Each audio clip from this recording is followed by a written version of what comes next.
안녕하세요. 사연에 빠지다의 DJ 민영입니다. 오늘도 두 가지 사연 준비되어 있으니 재미있게 들어주시고요. 구독과 좋아요 버튼도 꼭 눌러주세요. 그럼 오늘의 사연 함께 시작해 볼게요. 안녕하세요. 의료계 이야기로 우리나라가 연일 시끄럽네요. 병원 관련 뉴스를 접한 지 이미 꽤 되었는데 앞으로도 한동안 계속 보게 될 예감이라 이거 참 씁쓸하고도 난감합니다. 살면서 병원을 한 번을 안 갈 자신감으로 사는 사람은 거의 없을 테니까요. 저도 이래저래 걱정이 되네요. 모두 건강관리에 각별히 유의하며 지내시길 바랍니다. 의료계의 뉴스가 장기로 이어지는 가운데 저도 의사라고 하면 가지고 있는 추억이 하나 있습니다. 어떻게 얽힌 이야기인지 풀어보고 싶어 이 사연을 신청하게 되었습니다. 어쩌면 저는 그저 한 번쯤 제 인생의 이야기를 나눠볼 곳을 찾고 싶었던 것뿐일 수도 있겠네요. 제가 어렸을 적에 부모님이 이혼을 하셨어요. 아버지라는 사람이 바람을 피웠거든요. 참으로 진부한 내막이죠. 외동딸로 태어나서 자라온 저였으나 사실 동생이 생길 뻔했답니다. 엄마의 뱃속에 남동생이 있었는데 유산이 되었고요. 그것도 초기 유산 같은 게 아니라 임신 7개월째에 그렇게 되었어요. 특별히 원인도 없었던 것으로 제가 기억하고 있습니다. 원인 불명으로 갑자기 심장이 멈춰서 태아가 뱃속에서 영원히 잠이 들어버렸어요. 그 상실감을 어떻게 채울 수 있을까요? 채워질 수 있는 게 아니었고 쉬이 가실 수 있는 아픔은 아니었습니다. 그저 견뎌내는 수밖에 없었어요. 그 아픔에 적응을 해버리는 방법 외에는 아무것도 없었죠. 그리고 그 시간을 아버지는 기다리지 못하셨습니다.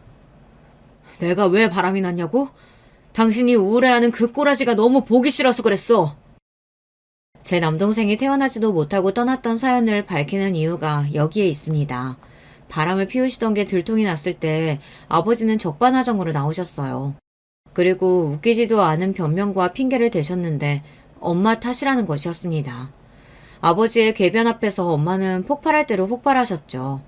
제 인생에서 처음 접하는 두 분의 살벌한 부부싸움의 현장이었습니다. 엄마는 그동안의 모든 분노를 터뜨리시며 울부짖으셨고요.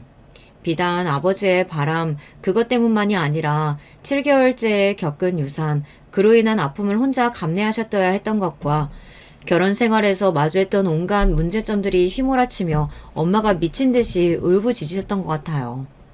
그 기세 앞에서 아버지는 결국 주춤하셨고 뒤로 물러나셨고요. 그런데 황당하게도 이튿날이었나 그보다 더 하루 뒤였나 친할머니께서 갑자기 저희 집에 들이닥치셨던 거예요. 오시자마자 저희 엄마의 머리채부터 잡아쥐셨고요. 온갖 험악한 쌍욕들이 친할머니의 입에서 튀어나왔습니다. 저는 경악했고 너무 당혹스럽고 무서워서 숨을 죽이고 울고 있었던 것 같아요. 야, 이 못된 년아. 너는 내 아들 여태까지 마음고생 시켜놓고서는 뭐가 그렇게 당당하니? 네가 뭔데 내 아들 앞에서 큰 소리를 치어? 너 오늘 진짜 내가 반 죽여놓을 줄 알아! 머리채를 잡힌 채로 엄마가 악을 쓰셨고 저는 계속 서러워서 울었습니다. 친할머니께서는 한껏 분풀이를 마치신 후에야 발길을 돌리셨고요. 멍하니 계시던 엄마가 뒷정리를 조용히 하시던 그 모습이 어찌나 슬프고 초라해 보이던지요. 얼마 후에 외할머니로부터 전화가 걸려왔는데 마침 제가 받았습니다. 갑자기 가슴이 막 뛰면서 외할머니께 모든 걸 말해버려야 한다는 생각이 들더라고요. 그래서 그간의 일들을 다 말씀드렸죠. 외할머니께서는 말문이 막히신 듯 이따금씩 괴로운 한숨소리만 내실 뿐이었습니다. 너무나도 가슴 아파하셨던 거예요. 엄마와 외할머니의 통화가 이뤄졌고 눈물바다였습니다. 외할머니께서 무슨 말씀을 이어가신 건지는 모르겠으나 엄마가 전화기를 붙잡고 한참이나 우셔서 그 모습을 지켜보다 죄송하다는 마음이 들었어요. 어쩌면 좋아. 내가 괜히 입방정을 떨었나 봐. 그로부터 얼마 지나지 않아 외할머니의 건강이 많이 안 좋아지는 바람에 엄마가 걱정을 하셨거든요. 외할머니께서 심란하여 그렇게 되신 게 틀림없었어요. 그래서 제가 더욱 죄책감이 들었습니다. 저희 부모님은 결국 이혼을 하셨죠. 관계가 끝내 봉합이 안 되었다고 하기보다는 아버지가 바람을 또 피우시는 바람에 파국으로 치달았다는 솔직한 설명이 가장 적절할 듯 싶습니다. 바람을 아예 안 피우는 사람은 있어도 한 번만 피우는 사람은 없다는 희대의 명언이 제 아버지라는 사람에게도 적용이 잘 되더라고요. 또 바람을 피우셨던 아버지는 또 들통이 나자 이번에는 엄마에게 손찌검을 하시기까지 하였습니다. 바람이 난 것을 두고 엄마가 따져 물으시자 아버지가 적반하장으로 나오시다 아예 손까지 올리셨던 거예요. 세게 얻어맞은 뺨을 부여잡으신 엄마가 눈을 부릅뜨셨습니다. 이렇게는 못 살아. 내가 시무년한테 맞는 건 참고 살 수 있어도 남편 놈한테 맞고는 못 살아. 뭐? 지금 뭐라 그랬어? 시모년? 이런 미친 여자가 진짜 죽고 싶지? 내 손에 죽고 싶어서 환장을 한 모양이네. 죽어야 할 건 너야. 미친놈아. 내가 죽긴 왜 죽니? 죽어도 네가 죽어야지. 죄를 지은 쪽이 죽어야 맞는 거잖아. 안 그래? 두 분의 분위기가 살벌했습니다. 엄마는 당장 이혼하자며 소리를 고래고래 지르셨어요.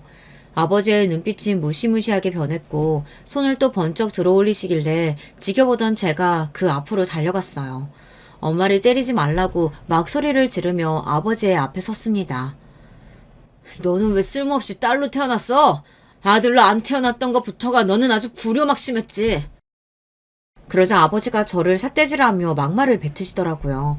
저는 굴하지 않고 양팔을 펼친 채 엄마의 앞을 지키듯 가로막고 선 모습이었습니다. 엄마는 그런 저의 모습에 걱정으로 조마조마 하시면서도 감동해서 울컥하신 듯 하셨고요. 아버지는 점점 더 분한 눈초리로 저를 보셨어요. 네 엄마랑 갈라서고 나면 너는 내가 안 데리고 갈 거다. 저에게 그런 으름장을 놓으시더라고요. 그런다고 누가 놀라기를 하나 슬퍼하기를 하나 아예 실망조차 안 했던 것을요. 오히려 아버지가 저를 데려간다고 하시면 소스라치게 펄쩍 뛸 노릇이었습니다. 그랬는데 고작 그런 으름장을 놓으셨다는 대목이 기가 막혔습니다. 그로부터 몇 달 뒤에 부모님이 이혼 완료 상태로 갈라서셨고요. 엄마는 이혼 과정에서 돈 한 푼을 못 챙기셨습니다. 아버지 쪽에서 줄 돈은 한 푼도 없다면서 목에 핏대를 세우고 난리를 쳤기 때문입니다. 어차피 그 인간이 돈이 많기를 하니 아니면 돈을 잘 벌길 하니 그렇다고 미래가 보이기래. 됐어. 그까진 몇 푼 되지도 않은 돈 받아봐야 그만이야. 엄마는 괜찮다고 하시며 저를 향해 웃음을 보여주셨습니다. 그 웃음이 저를 안심시키기 위함이라는 느낌을 얼핏 받았던 것 같아요. 그래서 저는 씩씩하게 엄마의 손을 붙잡고 새로운 일상으로 발을 디딜 수 있었어요. 둘이 된 일상은 단칸방에서 시작되었습니다. 좁은 공간이었으나 그럭저럭 만족스러웠어요. 왜냐하면 엄밀히 따지고 보면 그 전에 아버지를 포함한 세 식구가 살았던 방 2칸짜리 집보다 그렇게까지 작지 않은 크기였거든요. 게다가 그 집에서는 아버지 때문에 분위기가 항상 개판이라 행복한 기억도 거의 없었죠. 단칸간에서의 생활이 기대되는 이유였습니다. 엄마는 저를 낳아주신 제 엄마라서 그랬던 것이 아니라 정말로 진짜 객관적으로 보아도 매사에 똑부러지고 현명한 분이셨습니다. 앞으로 뭘 어떻게 해서 먹고 살 것인지 정리부터 시작하셨고요. 계획을 세우셨죠. 밤낮 없이 돈을 벌러 바쁜 생활을 하셨습니다. 그게 다 자식인 저를 위한 노력이셨습니다. 엄마는 저에게 공부의 중요성을 강조하고 또 강조하시던 분이었어요. 믿을 건 공부뿐이고 성공하는 길도 공부에서 이어지는 거야. 그렇게 말씀하시며 엄마는 제가 공부하는 곳에 필요한 것은 그 어떤 것이든 지원을 아끼지 않으셨습니다. 학원이든 학습지든 턱턱 다 문제없이 해주고 싶어 하셨죠. 저는 때때로 공부를 하는 당사자인 저보다 제 공부를 지원해 주시는 엄마의 눈이 더욱 빛나고 있다는 감상이 들고는 하였습니다. 만약에 형편이 좋은 집에서 엄마가 태어나셨더라면 아마 공부를 엄청 잘하셨을 것 같아. 원 없이 여러 가지 학문 배우고 익히셨을 거라는 그림이 머릿속에서 막 그려지네. 엄마가 배경을 잘못 타고나신 분 같아서 슬프고 안타깝기도 하였죠. 외가가 가난했기 때문입니다. 원래도 풍족하게 잘 산 적은 없는 집안이었는데요. 그래도 가난해서 허덕이지는 않았을 정도였다고 하는데 돈을 몽땅 다 잃는 비극을 겪고 나서 형편이 나락으로 떨어지고 말았습니다. 제가 이 이야기를 정확하고 자세하게 들은 적은 없는데요. 사기를 당한 것으로 알고 있습니다. 그것도 외할아버지, 외할머니와 꽤 오래 알고 지내시던 분한테 당했다고 하더라고요.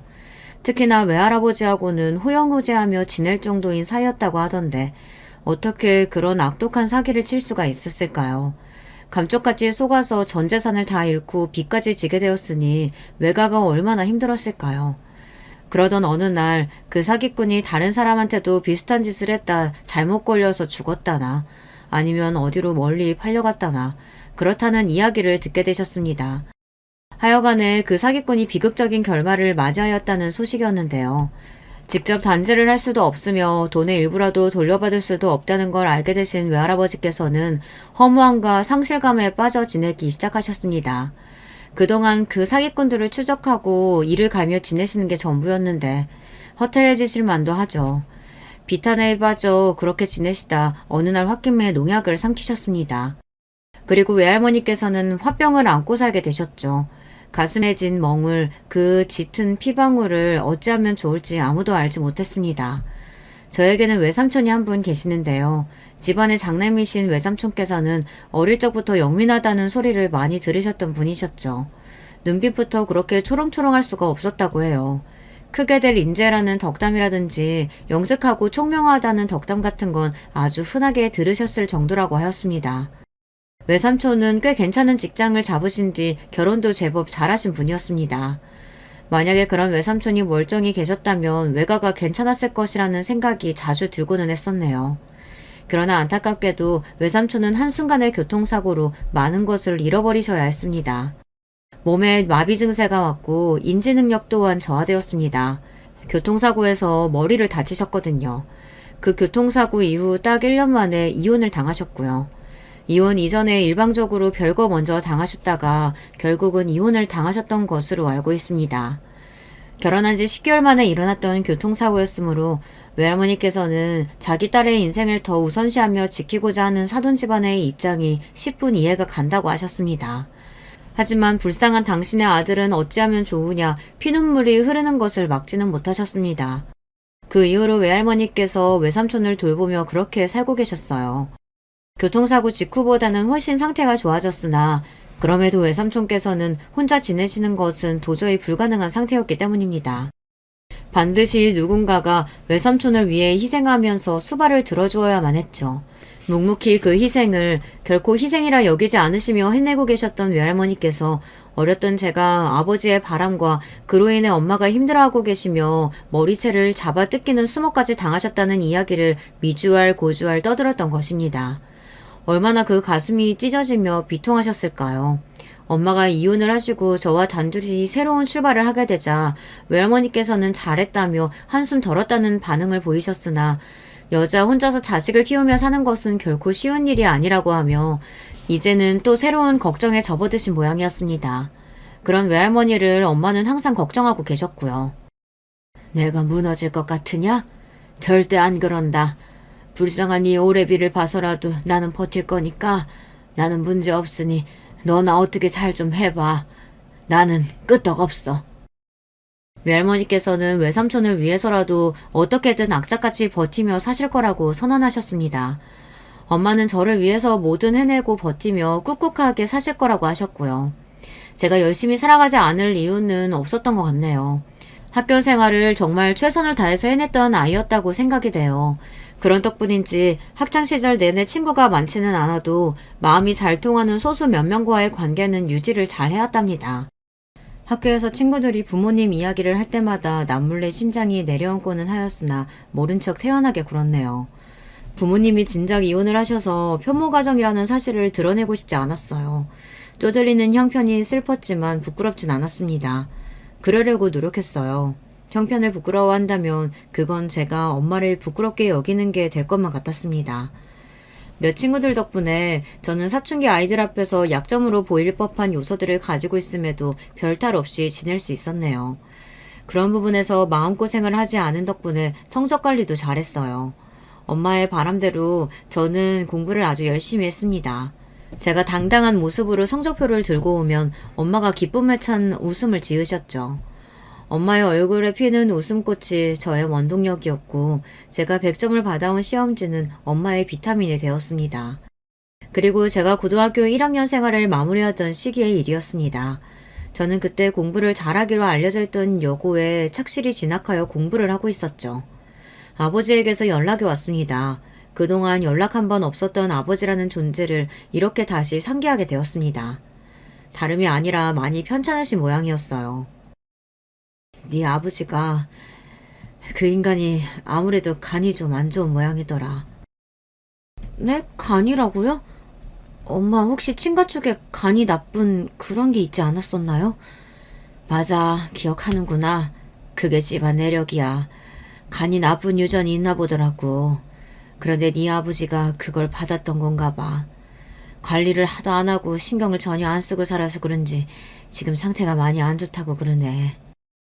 엄마가 말씀을 하시던 도중에도 한숨을 계속 푹푹 내쉬셨고 저는 마음이 복잡해졌습니다. 아버지를 안 뵐 수 없겠다는 생각이 들었어요. 아버지가 그토록 많이 편찮으시니까 저와 엄마를 다시 보고 싶어지신 거라고. 그런 생각을 하고 나니 너무 불쌍하고 측은한 마음이 피어올랐거든요.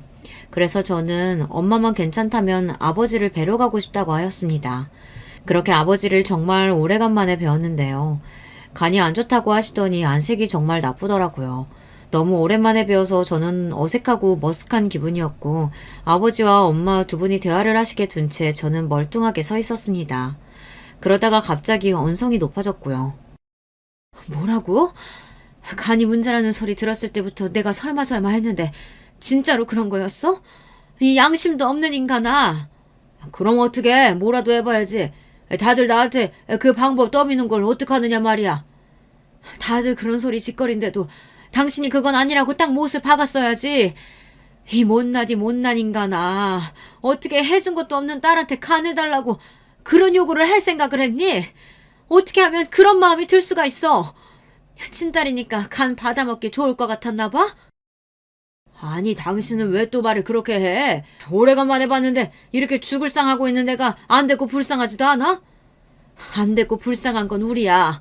당신 때문에 피해보고 힘들어했던 우리는 정작 가만히 있는데 당신은 왜 이렇게 난리야? 당신이 뭔데 이제 와서 요란스레 굴어? 상습적으로 바람이나 피던 주제 우리한테 해준 게 뭐가 있다고.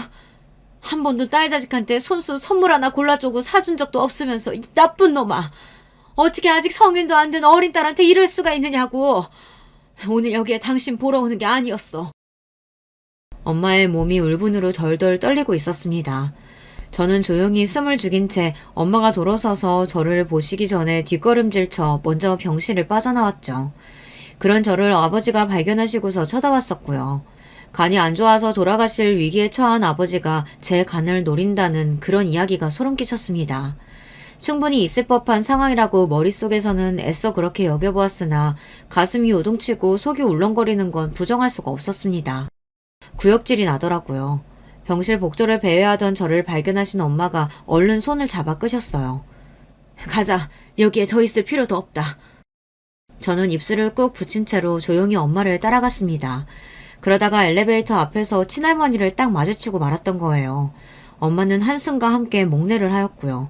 저는 엉거주춤 제법 정중하게 인사를 드렸는데 친할머니께서는 그런 저를 빤히 쳐다보고 계셨습니다. 자식이면 부모의 아픔 외면할 순 없는 거지. 그치? 내 말이 맞지? 너도 그렇게 생각하지? 다짜고짜 저한테 그렇게 물어보시더라고요. 저는 그 뜬구름 잡는 질문이 아버지의 간과 관련이 있다는 것을 알고는 난감해졌습니다. 엄마가 몹시 화가 난 얼굴로 친할머니와 따로 복도 구석에 가서 이야기를 시작하셨는데요. 목소리가 높아지기까지는 불과 수초도 걸리지 않았습니다. 엄마는 머리끝까지 열이 받은 채로 저에게 돌아오셔서 당장 엘리베이터를 잡아 타셨고요. 공부를 그렇게 잘한다면서? 고등학교도 아주 좋은 곳으로 다닌다면서? 그런데 그게 다 무슨 소용이니? 공부만 잘하고 인정머리 하나 없으면 그게 사람이야? 참된 사람이라고 할 수 없지. 친할머니께서 닫히는 엘리베이터 문을 바라보며 소리를 크게 지르셨고요. 달려오시다가 바닥에 철푸덕 넘어져서 주저앉는 모습을 보았습니다. 어떻게 된 상황인지 당연히 저도 파악을 다 하였고 아직 성인도 아닌 제가 이래저래 판단을 하고 결정을 내릴 일이 아닌 듯 싶었습니다. 무엇보다 엄마가 강경하게 절대 간 이식을 아버지에게 해주는 일은 없고 검사조차 받을 이유가 없다고 나오셨어요. 아주 단호하셨습니다. 그 결심이 너무 확고하여서 차마 제가 끼어들 틈조차 없었고요. 아버지가 돌아가셨다는 걸 알게 된 것은 그로부터 한 달 후의 일이었습니다. 간 때문에 못 버텨서 돌아가신 것만은 아니었고요. 몰래 담배를 사러 멀리까지 나가셨다가 발이 꼬이는 바람에 길에서 크게 넘어지셨더라고요. 그러면서 하필이면 돌부리에 이마를 찌으셨습니다. 그게 커다란 충격이 되었고 그 여파로 아버지가 돌아가신 것이었어요. 사람 죽고 사는 일은 모르는 거라고 하더니만 어떻게 가도 그런 식으로 갔을까? 엄마가 허탈함과 쓸쓸함으로 오랫도록 중얼거리셨습니다. 친가 식구들은 아버지가 돌아가시고 나서 무슨 이유에선지 서로 홀트으며 무지막지하게 싸웠다고 하더군요. 그리고 저와 엄마를 향해 이제부터 영영 인연을 끊자느니 그런 소리를 해대기도 하였습니다. 어이가 없을 따름이었네요. 원래도 연락 한 번 안 하고 살았건만 이제 와서 무슨 인연을 끊니 많이 하는 것인지 그저 헛웃음이 나왔습니다. 그런 정신없이 소란스러운 분위기 속에서 아버지는 영영 떠나버리셨고 반전이 펼쳐진 것은 며칠 뒤의 일이었습니다. 알고 보니 아버지가 당신의 유일한 재산을 제 앞으로 남기고 떠나셨던 거예요. 현금 3,200만 원 정도였습니다. 그 당시 물가로 가늠해 본다면 현재의 3,200만 원보다 더 큰 금액입니다. 그런 돈을 어쨌든 당신의 집안 사람들이 아니라 꾸역꾸역 알아보고 준비를 하셔서 아무도 몰래 제 앞으로 남겨놓으셨다는 게 저로 하여금 많은 생각이 들도록 만들었습니다. 왜 갑자기 내가 엄청 어렸을 때 아버지하고 둘이 손잡고 약수터 가고 슈퍼에 가서 과자 사 먹고 그랬던 기억이 떠오르는 걸까? 한 번도 떠올린 적이 없었던 아주 옛날 일들인데 왜 이제 와서 그 기억들을 추억이라고 나는 그렇게만 부르고 싶어지는 걸까? 마음이 복잡하더라고요. 이렇게 사람은 결코 한 갈래의 마음만 가지고서 살아가는 게 아니라는 것을 저는 아버지를 통해 깨닫게 되었습니다. 그게 뭐 그렇게나 큰 돈이라고. 전혀 큰 금액도 아닌데 설마 그거 하나 네 앞으로 남겼다고 해서 그 인간이 스스로에게 면죄부라도 주고서 떠났을까봐 나는 그게 걱정이야. 생각해보면 하나뿐인 자식한테 있는 재산 남기고 가는 거 너무나도 당연한 일인데 뭐. 이혼하면서 10원 한 장 못 챙겼었는데 이렇게라도 그 인간한테서 돈 받아낸 것 같아서 조금은 후련하다. 이렇게나마 내가 후련한 기분 맛본다. 그리고 엄마는 아버지가 아무도 몰래 저에게 남기고 떠나신 그 돈을 이렇듯 평가하셨습니다. 그 돈을 엄마는 후련한 재산이라고 보셨습니다. 개운한 얼굴을 하고 계셨어요. 그래서 저는 엄마의 그런 모습을 보며 속으로 다행이라고 생각했고 약간은 안심을 하기도 하였습니다. 하지만 그로부터 얼마 지나지 않아 잠이 오지 않는 새벽 뒤척이다 문득 일어나 보니 엄마가 평소에 드시지도 않던 그래서 요리를 하실 때나 사용하시던 소주를 한잔 하시며 훌쩍이고 계셨습니다. 혹시라도 제가 듣고 깰까봐 조용히 훌쩍이시는 엄마의 그 모습이 아빠로 인한 것임을 저는 직감할 수 있었습니다. 다시 한번 사람의 마음은 결코 한 갈래로 이어져 있는 게 아니며 겉으로 내어 보이는 모습이 다가 아니라는 것을 저는 깨닫고서 소리를 내지 않고 조심스레 다시 이부자리 위에 누웠었죠. 제가 아무에게도 말하지 않은 속마음이 있었어요. 엄마에게도 결코 한 번을 꺼내본 적 없던 그 속마음의 정체는 아버지를 향한 죄책감이었습니다. 간이식에 있어서 제가 검사조차 받아보지 않았었잖아요. 그 무엇도 해보지 않은 채로 아버지를 떠나보냈었잖아요. 그런 게 시간이 갈수록 후회나 죄책감으로 제 안에 자리를 잡더라고요. 어쨌거나 제가 그분의 딸이었고 그분은 저의 아버지였으니 말입니다. 하지만 제가 이런 마음을 가졌다는 것 자체를 엄마가 아시면 괴로워하실 게 뻔해서 절대 입 밖으로 꺼내지 않았습니다. 아버지한테 죄송한 마음으로 엄마를 위하는 마음으로 제가 할 수 있는 것은 죽어랍시고 공부를 하는 것이었던 것 같아요. 일찍이 엄마는 저에게 공부의 중요성을 강조하셨던 분이었고 다행히도 제가 유혹이 따라주었기 때문에 항상 성적은 잘 나왔습니다. 엄마에게는 저뿐이라는 사실을 세상에서 제가 제일 잘 알았습니다. 그랬기 때문에 재수를 하게 되었을 때 정말 미치도록 죄송하였어요. 제가 대학 입학시험에서 미끄러지는 바보 같은 실수를 저질러버린 바람에 부끄럽게도 재수를 하였습니다. 실망과 자괴감으로 머리를 감싸쥐고 있던 저를 엄마는 나무라지 않으셨었죠. 괜찮노라고 저를 굳건히 믿노라고 그렇게 말씀해 주셨을 뿐이었어요. 그렇게 말씀을 해주시는 엄마의 얼굴이 제가 어렸을 때 바라보았던 것보다 세월을 잔뜩 머금고 있다는 건 저도 알아차렸습니다. 그러자 초조해지더라고요. 부모님의 나이든 모습을 느낄 때마다 자식들은 초조해진다고 하죠. 제가 그 순간에 그러했습니다. 초조해서 죽을 것만 같은 마음을 안고서 재수 생활을 보냈었네요. 그렇게 목표를 했던 대학에 입학을 해낼 수 있었습니다. 엄마가 한껏 어깨를 펴고 다니시는 게 저의 보람이었어요. 예전에 살았던 단칸방 말고 비록 아담하지만 멀쩡한 아파트에서 살게 되었다는 것보다도 엄마는 딸이 명문대에 다니는 것을 비교할 수 없을 정도로 훨씬 더 많이 자랑스러워하며 뿌듯해 하셨던 분입니다. 그 시기에 엄마는 이런 질문이 들어오기를 손꼽아 기다리셨어요. 그럼 딸내미가 나중에 뭐가 되는 거야? 뭐를 할 거래? 우리 딸? 검사. 우리 딸은 검사가 될 거래. 이미 꿈은 정했어. 세상에 나 검사라고? 변호사, 검사, 판사 할 때 그 검사 말이야? 대단하네. 엄청나. 웬일이야? 이 집 딸내미가 말도 못하는 뛰어난 수재였구나? 아유, 그러게나 말이야. 엄마의 나는 이렇게 못났는데 우리 딸은 왜 그렇게 잘났는지 모르겠어. 내가 낳고 키운 자식이지만 내 눈으로 보기에도 정말이지 말도 안 되게 대단하고 기특해. 그런 질문에 답을 하실 때면 엄마가 무척이나 행복해 하셨죠.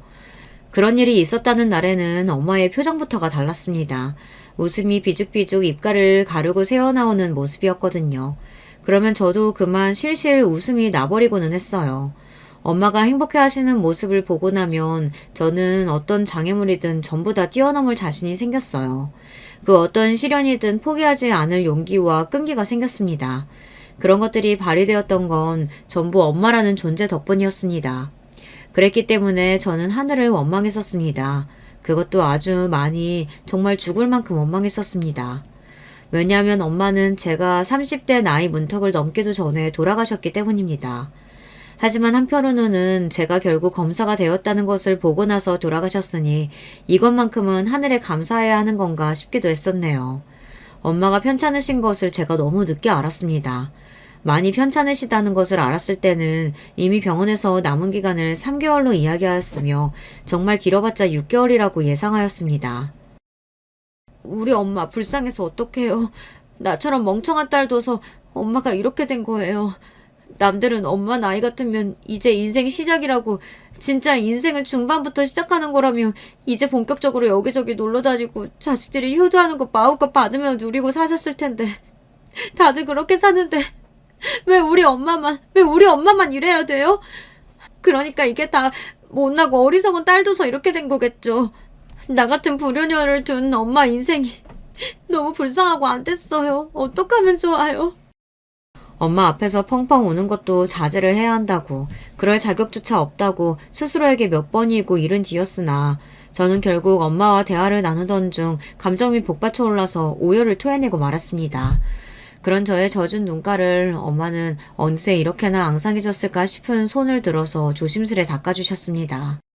엄마가 돌아가시고 나면 이렇게 제 눈물을 닦아주는 손길도 더 이상 없을 거라는 생각에 진짜 더 미치겠더라고요. 그렇게 죽도록 공부해서 검사 됐으면 뭐래요. 엄마가 암에 걸린 것도 몰랐는데. 자책하지 마, 응? 바보 같은 건 나였어. 엄마가 잘못한 거야. 우리 딸은 아무런 잘못도 없어.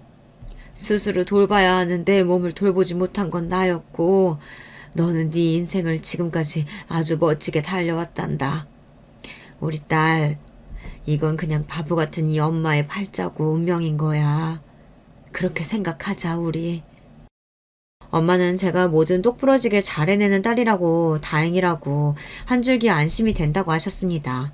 검사까지 되는 길을 척척 걸어온 제가 정말로 장하다고, 못 해낼 것이 없는 딸이니까 앞으로 혼자서도 잘 살 수 있을 거라고 엄마가 그렇게 저를 다독여 주셨는데요. 저는 그게 싫었어요. 듣고 싶지 않았습니다. 나 아직 어려요, 엄마. 나 그냥 직업만 검사라는 두 글자 달았을 뿐이에요. 남들이 돈 벌려고 지갑 구하는 것처럼 저는 그냥 돈 버는 수단을 검사로 정했을 뿐이에요. 나 그렇게 대단한 사람 아니에요. 나는 여전히 엄마 품이 없으면 안 되는, 아직도 투정 부리고 싶은, 그냥 마냥 기대고 싶은 그런 딸일 뿐이란 말이에요.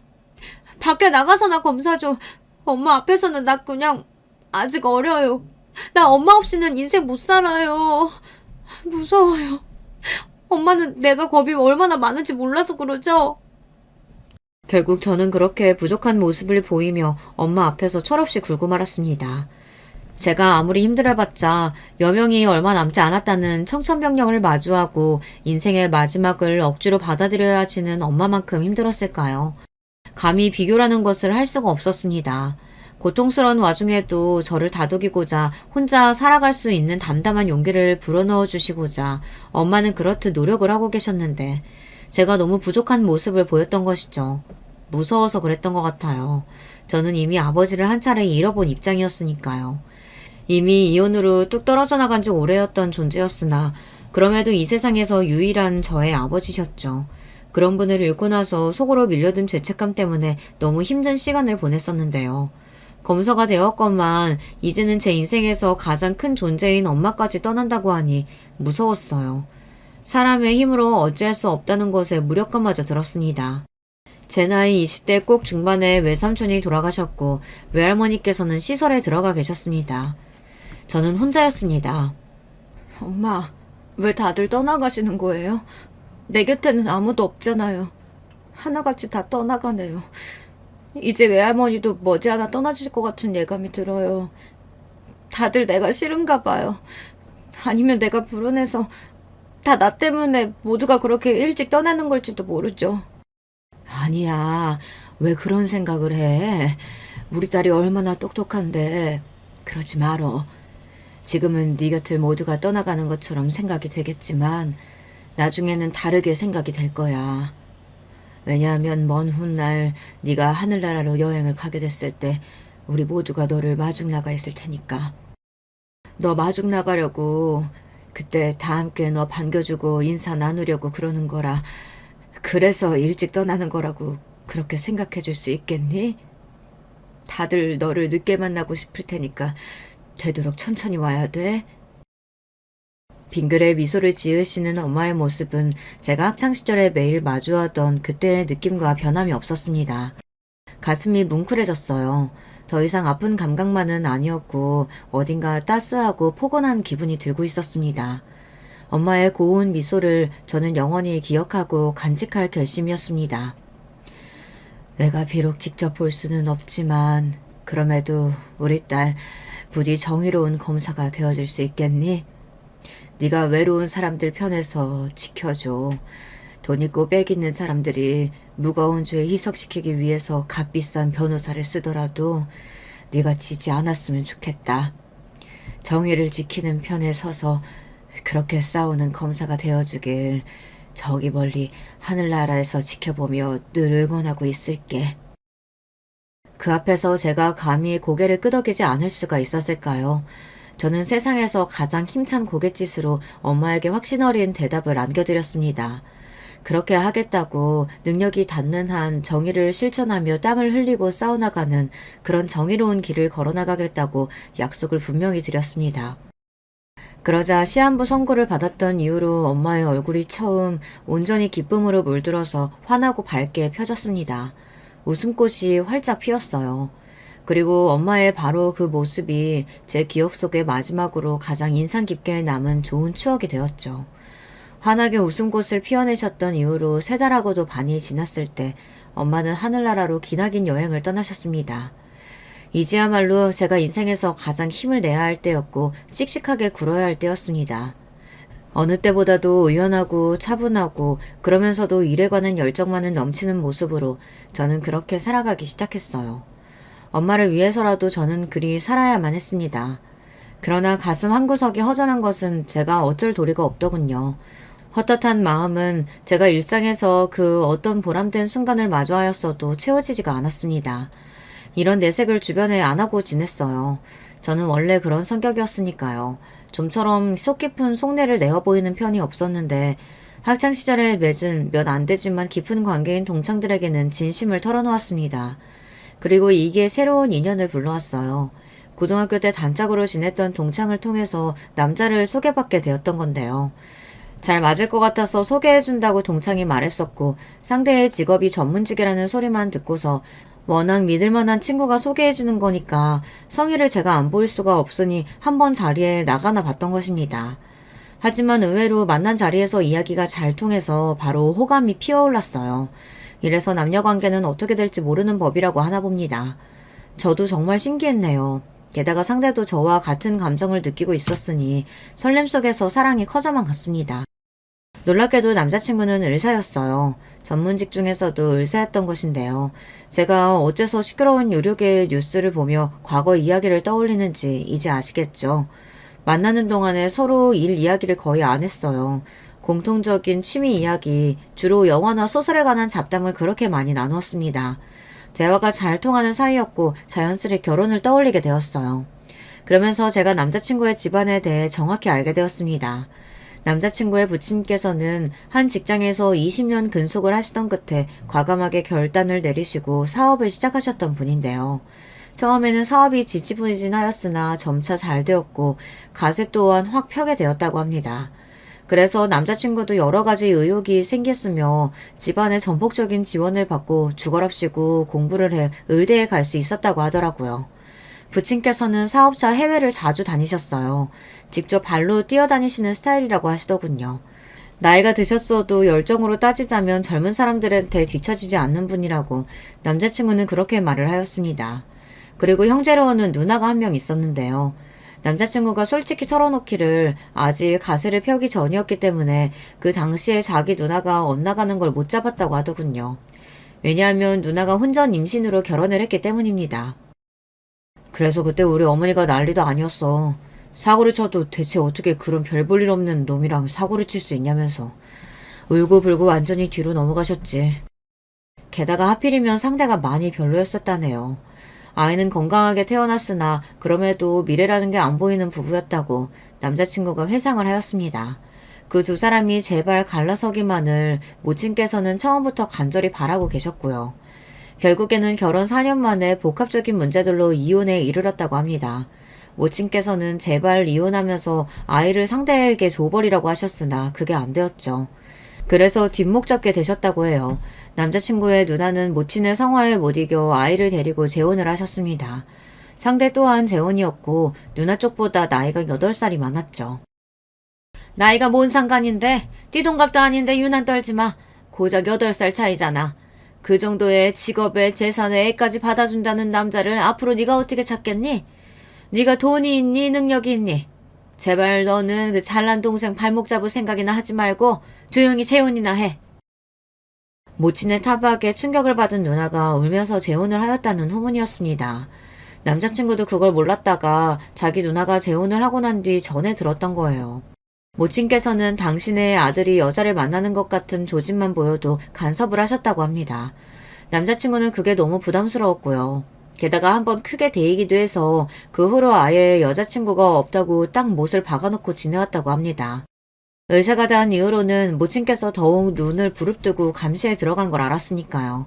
남자친구는 자기 누나의 재혼처럼 자기의 결혼도 모친의 영향을 받을까봐 그게 싫어서 간섭을 받지 않기 위해 저와의 연애도 집에 비밀로 해왔던 것입니다. 이런 전말을 저는 남자친구와 술 한잔 기울이며 진솔한 대화를 나누다가 알게 되었던 것이고요. 근데 우리 어머니가 나이 들고 달라지셨나 봐. 내가 얼마 전에 어머니한테 슬쩍 나 이제 장가나 갈까요? 이렇게 물었더니 가면 좋지. 누구라도 만나서 가면 환영이지. 이렇게 반응하시더라고. 이제 걱정은 덜었다는 남자친구의 말을 들으며 저의 고개도 끄덕여졌습니다. 아들이 잘났으니 지나치게 신격화하며 애지중지하는 전국의 유난스러운 엄마들이 얼마나 많을까 싶었고 남자친구는 게다가 의사였으니 모친께서 눈에 불을 켜셨던 것도 이해 못할 것은 아니라고 여겼습니다. 그리고 사람에게는 한 가지 면이 있는 게 아니니까요. 그런 것에 기대를 걸었던 것일지도 모르겠습니다. 결혼하겠다고 인사를 드리러 가봤더니 집이 청담동에 있는 빌라였어요. 소위 빌라트라고 불리기도 하고 아파트 같은 빌라 말입니다. 주말 점심때였고 남자친구의 모친, 그러니까 어머님만 저희를 맞아주셨어요. 아버님은 사업차 필리핀에 가 계셨는데 갑자기 현지에서 일이 꼬이는 바람에 귀국을 못하셔서 다음에 뵙기로 했습니다. 원래 정해졌던 이 날짜는 그냥 간단히 어머님만 뵙고 차나 한 잔 마시기로 했던 것이죠. 처음에는 분위기가 나쁘지 않았습니다. 어머님의 인상이 되게 예민해 보였는데 콧등의 모양 같은 게 남자친구와 너무 닮아서 신기하단 마음으로 바라보다 보니 별로 경계되지 않더라고요. 이런저런 가벼운 이야기가 오가던 중 남자친구는 저희 집에 인사를 드리러 갈 일이 없다는 그런 대목이 나왔습니다. 어머님이 당황부터 하시더라고요. 인사를 드리러 갈 부모님이 안 계시다니? 그게 무슨 소릴까? 혹시 따로 사시나? 이혼이라도 하신 건가? 아, 그게 두 분 다 돌아가셨습니다. 뭐라고요? 그럼 고한 거네요? 아, 고아는 어린 아이를 칭하는 말이니 제가 엄밀히 고아는 아니고요. 아니 지금 나랑 말장난하는 건가?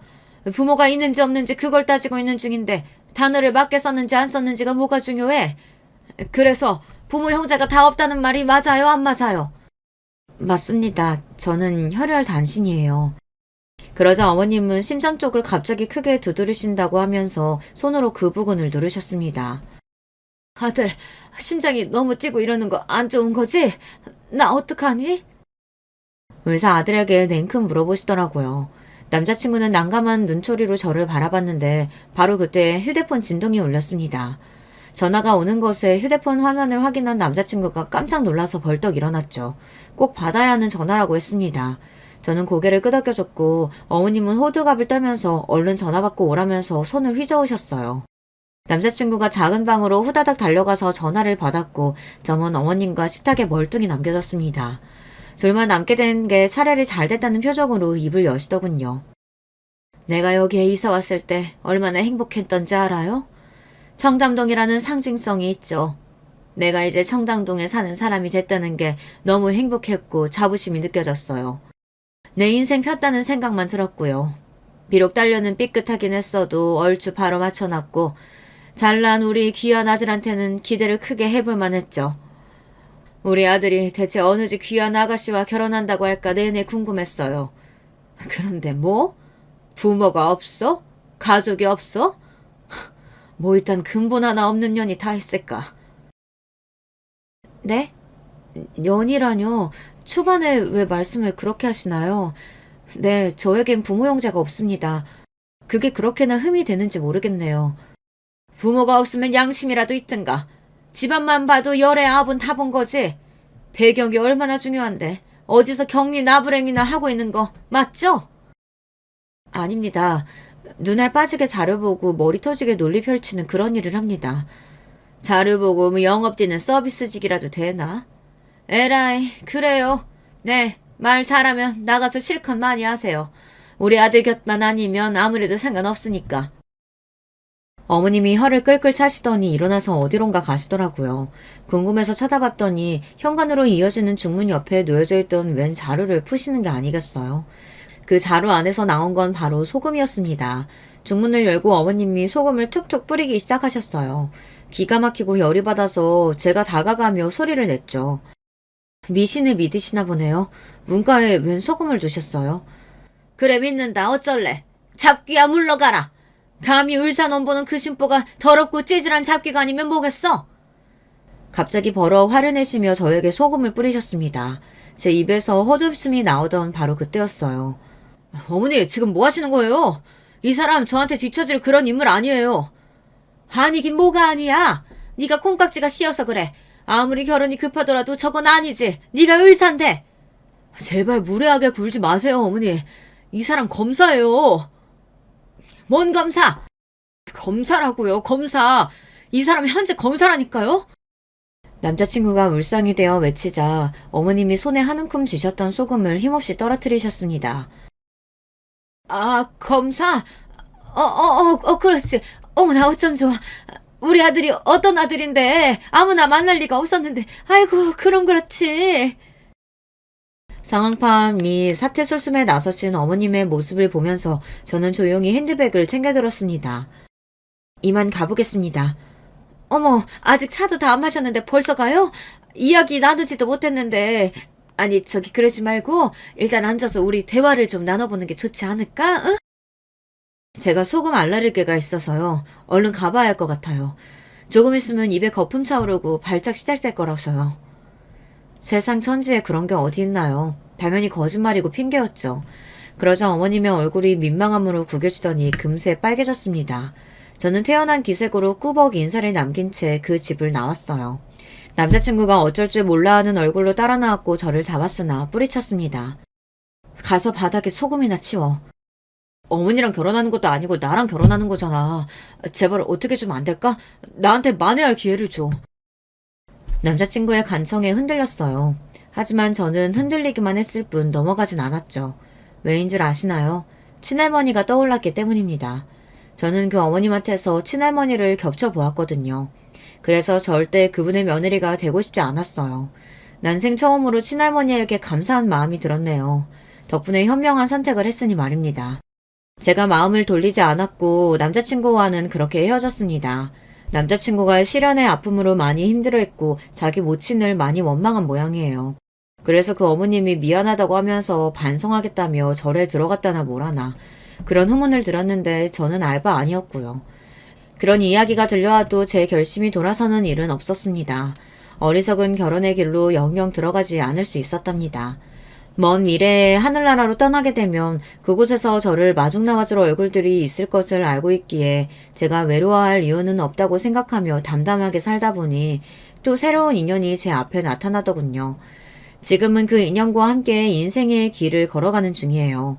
외할머니께서는 감사하게도 상태가 많이 좋아진 이후로 꾸준히 컨디션이 괜찮아서 종종 찾아뵙고 있답니다. 지금의 제 일상이 저는 제법 만족스럽네요.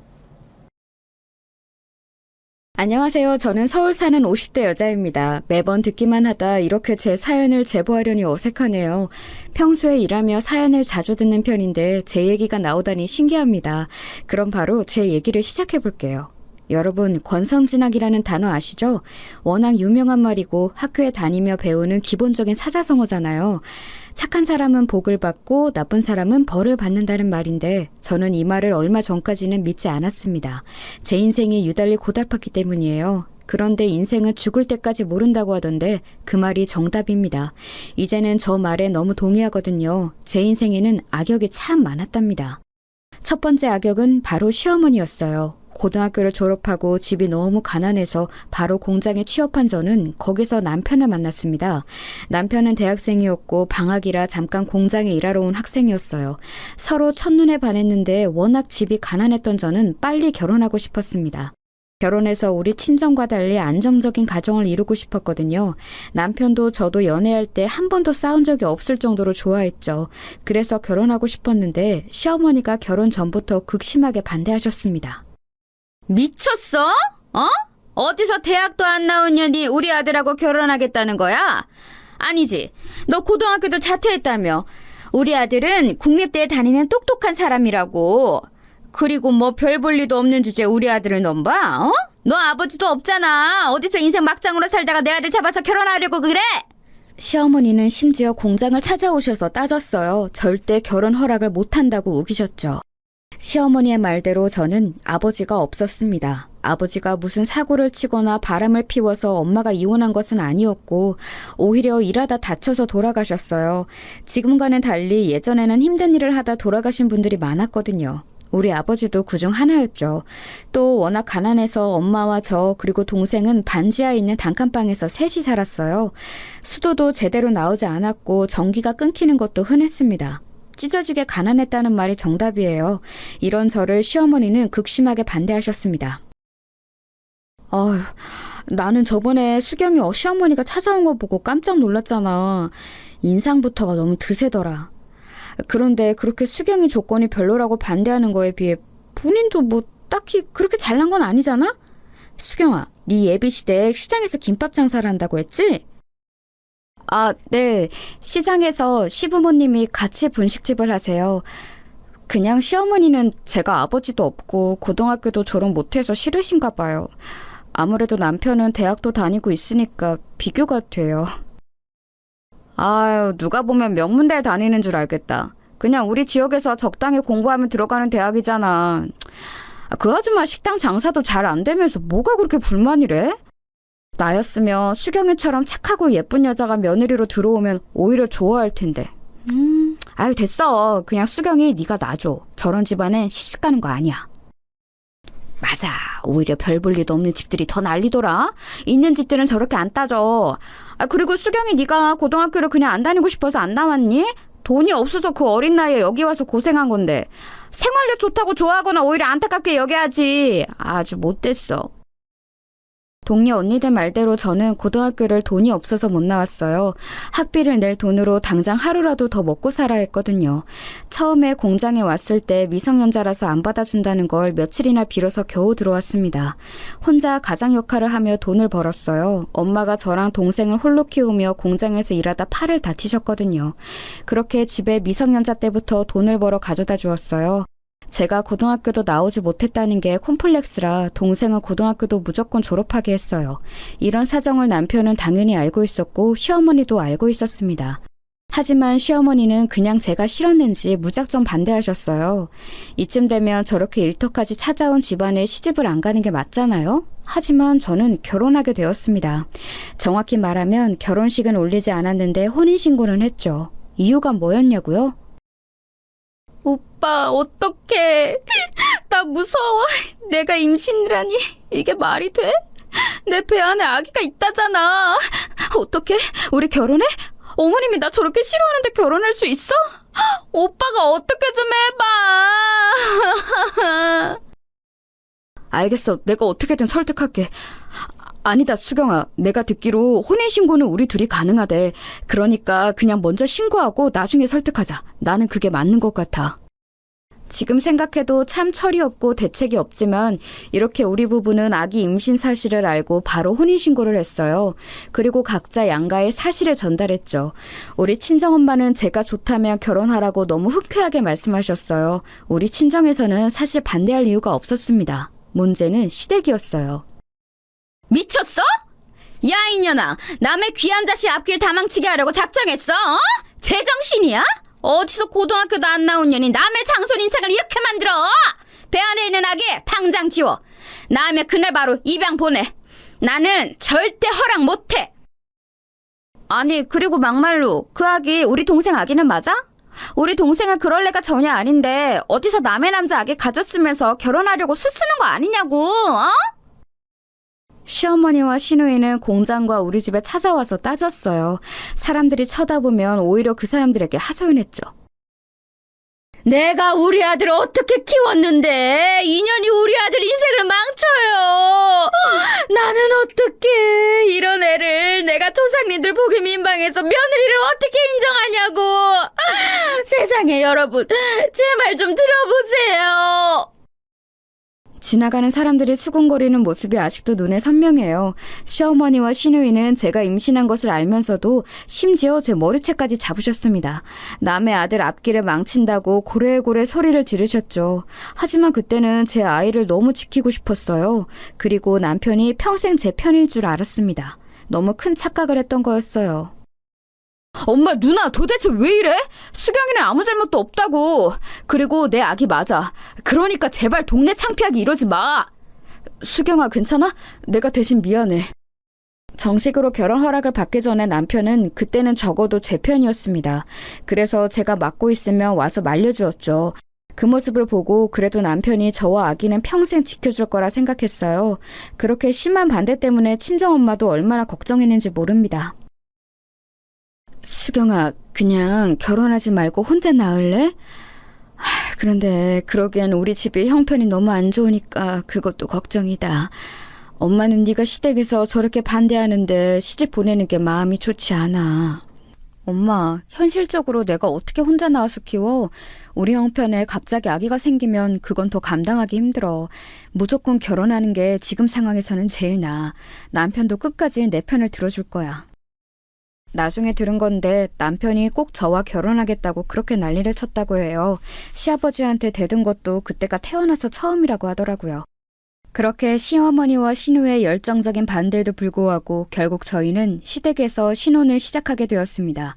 그리고 제 시집살이도 동시에 시작되었어요. 마치 지옥 속으로 제 발로 들어간 것이었죠. 나는 너 아직 며느리로 인정 안 한다.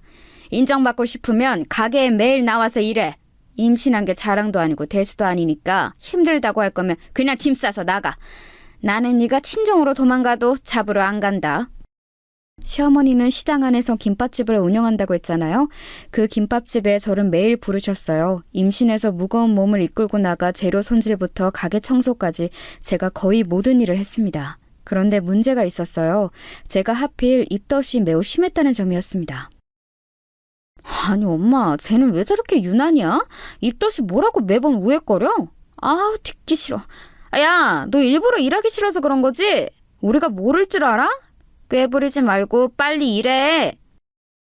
아니에요. 저 진짜 지금 기력도 없고 너무 힘들어서 그랬어요. 죄송해요. 그런데 너무 속이 안 좋아서 그러는데 잠시만 앉아 있어도 될까요? 뭘 앉아? 지금 손님 한 명이라도 더 받을 생각은 안 하고 앉아서 쉬겠다는 거야?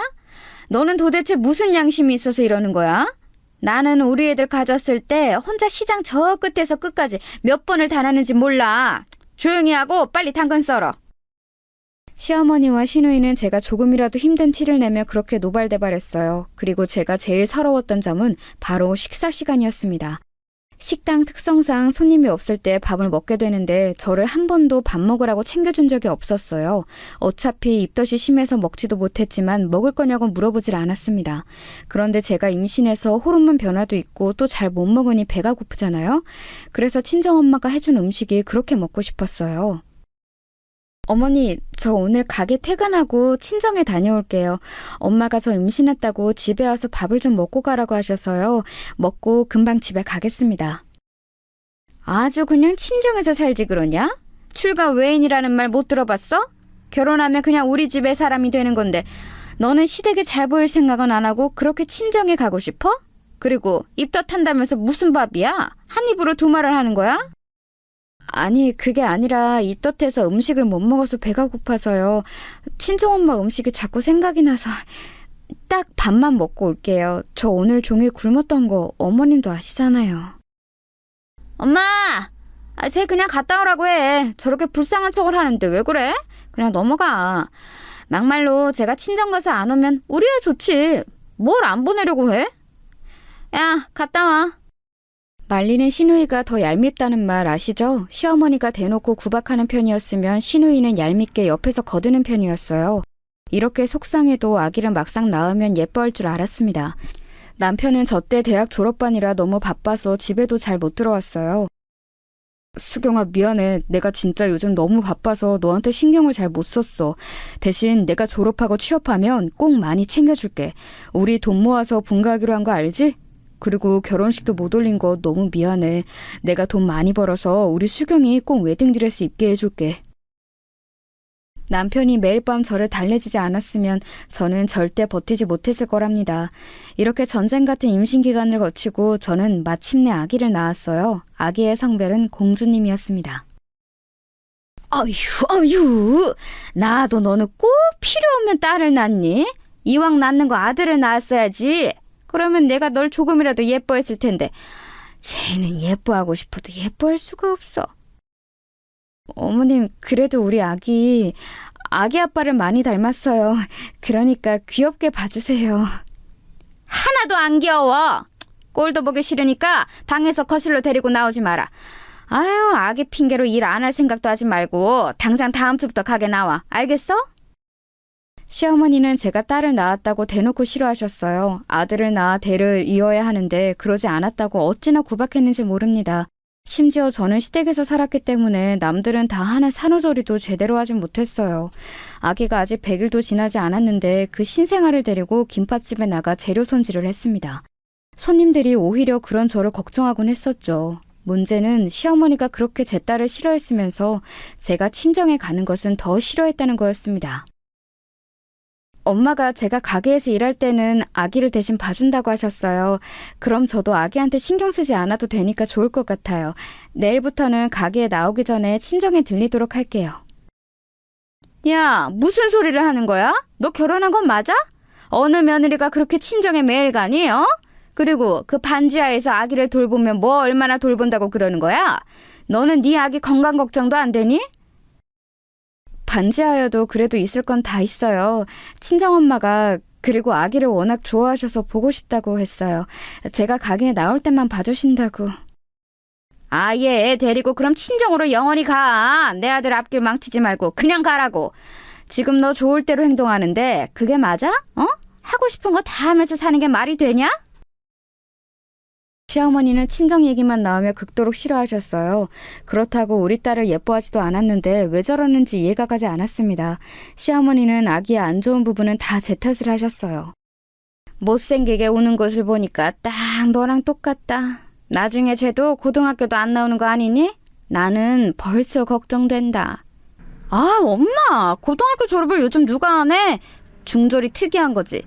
나는 그래서 처음에 얼마나 놀랐는지 몰라. 대졸과 중졸의 만남이 흔한 것은 아니잖아? 시어머니와 시누이는 심지어 저를 앞에 두고 대놓고 흉을 보기도 했습니다. 이런 상황이 지속되면서 남편과의 사이도 나빠지기 시작했어요. 제가 시댁에서 이렇게 구박받을 때 남편은 옆에 없었거든요. 처음에는 대학에 다니다가 졸업하고 취직하며 더 바빠졌습니다. 여보, 수경아, 네 마음은 알겠어. 그런데 나 일하고 와서 힘들어. 안 그래도 지치고 피곤한데 왜 자꾸 옆에서 징징대는 거야? 내 생각도 좀 해줘. 당신, 우리 딸 기저귀 한번 갈아준 적 있어? 육아는 내가 다 하잖아. 그리고 지금 돈 벌어오는 것도 죄다 시어머니가 관리하고. 이러다 우리 분가 못하면 어떡해? 영원히 시댁에서 사는 거야? 말을 왜 그렇게 하는 거야? 그리고 우리가 영원히 부모님 모시고 살면 그게 어때서? 뭐 그게 죽는 법이라도 되는 거야? 오히려 돈 관리는 엄마가 해주고 편하게 먹고 자고 할 수 있는데 당신은 왜 그래? 나는 결혼하고 명절에 일하느라 친정에도 못 갔어. 우리 엄마도 나랑 우리 딸 보고 싶어해. 당신도 알잖아. 그런데 나는 그런 엄마 마음 알면서도 가게 나오느라 얼굴도 못 보러 가잖아. 갑자기 그 얘기는 또 왜 나오는 거야? 대신 명절 전후로 나랑 처가 방문하잖아. 우리가 영원히 못 보게 하는 거야? 그건 아니잖아. 그리고 출간 외인이라는 말도 있는데. 피곤해. 나 그냥 잔다. 그만 얘기해. 남편은 회사에 다니기 시작하면서 유난히 피곤함을 내비쳤어요. 심지어 나중에는 아이가 칭얼거리는 소리가 듣기 싫다고 저보고 나가서 달래라고 했습니다. 그래서 아직 걷지도 못하는 우리 딸을 데리고 새벽에 시댁을 나가 길거리에서 달래곤 했어요. 이런 서러운 환경 속에서 저는 그래도 나중에는 이런 상황이 나아질 거라 기대했습니다. 역시 그건 제 착각이었어요. 저는 시댁에서 일하면서 단 한 번도 월급을 받은 적이 없었습니다. 새벽 6시까지 나가서 혼자 재료를 다듬고 청소하고 제일 힘든 일을 했는데 아무도 저에게 돈을 챙겨주질 않았어요. 심지어 저는 시댁에서 살며 집안일도 제가 다 했거든요. 퇴근하고 시댁에 가면 집안일이 어마어마했답니다. 야, 너는 빨래도 제대로 못해? 흰옷을 빨간 옷하고 같이 빨면 어떡해? 다 물들어서 아예 못 입게 됐잖아. 이런 상식도 없는 거야? 고등학교를 못 나와서 그런가? 왜 기본적인 것도 모르냐고! 죄송해요. 제가 원래 따로 빨래하는데 오늘은 급해서 못 골라냈어요. 제가 대신 열심히 색 빼볼게요. 너무 화내지 마세요. 당장 입고 나가야 한다고! 내가 어제부터 그렇게 신신당부했는데 왜 못 알아들어? 짜증나. 제대로 하는 게 하나도 없어.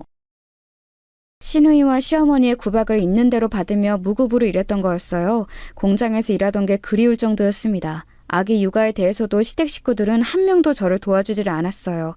그래서 혼자 육아하고 살림하느라 몸이 하나인 게 원망스러웠습니다. 시아버지도 완전 전형적인 말 없는 어른이었어요. 저를 구박하진 않았지만 그렇다고 예뻐하거나 그러지도 않으셨죠. 문제는 하나 더 있었어요. 바로 친정 생활비였습니다. 친정엄마가 저와 동생을 홀로 키우며 일하다 다쳤다고 했잖아요. 제가 그래서 고등학교도 다니지 않고 공장에서 일한 거였고요. 그때는 제가 일하며 월급을 받으면 죄다 집에 가져가서 괜찮았어요. 그런데 결혼 후에는 시댁 김밥집에서 일하니 돈을 줄 수가 없었습니다. 제가 혹시 몰라서 결혼 전에 몰래 모은 돈을 엄마에게 다 주고 왔었는데 그 돈도 몇 년이 지나니 다 쓰고 없었던 거죠. 수경아, 엄마가 나가서 돈 벌려고. 당연히 그래야 하는 거니까 너는 신경 쓰지 마. 민영이도 내년이면 대학에 가니까 미리 돈을 모아놔야 학교를 보내지. 민영이가 공부를 잘해서 대학에 갈 수 있을 것 같아. 그래? 그거 진짜 다행이네. 엄마, 그래도 너무 무리하지 마. 안 그래도 몸이 성한 것도 없으면서 나 걱정된다.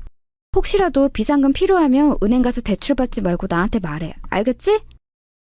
알겠어. 너는 나랑 민영이한테 신경 쓰지 말고 시댁에 잘해. 김서방은 독립할 생각은 없대?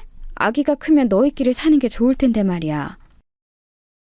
나도 모르겠어. 일단 어머님이 돈을 모아주신다고 해서 월급을 다 어머님 드리거든. 그 돈이 얼마인지 어떻게 얼마나 저금하고 있는지 나도 몰라. 조만간 진지하게 얘기해야지. 엄마, 나 이제 들어가야 해. 또 전화할게.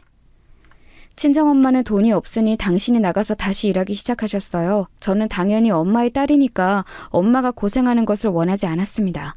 사실 그리고 공장에서 일하는 것보다 시댁의 김밥집에서 일하는 것이 더 힘들었어요. 시어머니가 나오기 전에 미리 가서 모든 것을 준비해야 했거든요. 또 손님이 오면 응대도 제가 해야 했습니다. 그러면서 돈은 전혀 받지 못했어요. 돈을 받는 게 문제가 아니라 아기용품이 필요해서 돈을 달라고 할 때 오히려 눈치가 보일 정도였습니다. 어머님, 아기 옷이 지금 다 낡아서 새로 사야 할 것 같아요. 10,000원만 주시면 안 될까요? 아까 오다 보니까 시장에서 아기 옷을 세일하더라고요. 가서 한 벌만 살게요. 뭐? 돈을 또 달라고? 너 그저께도 나한테 돈 받아갔잖아. 사치가 왜 이렇게 심한 거야?